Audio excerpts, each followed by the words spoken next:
Hello and welcome to today's video, where I'll guide you through adding text to a PDF using Systweak PDF Editor. Let's dive in. First, open Systweak PDF Editor on your PC.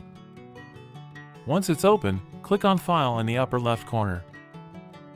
From the drop-down menu, select Open and locate the PDF document where you want to add text. Once your PDF is open, click on Edit in the upper toolbar. Next, choose Add Text from the toolbar that appears. Select the area where you want to add text.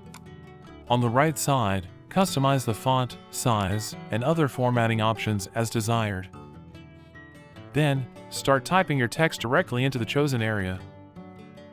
After adding your text, click Save to apply the changes. And there you have it!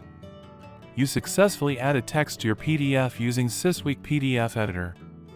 Thanks for watching. Remember to like and subscribe for more informative videos.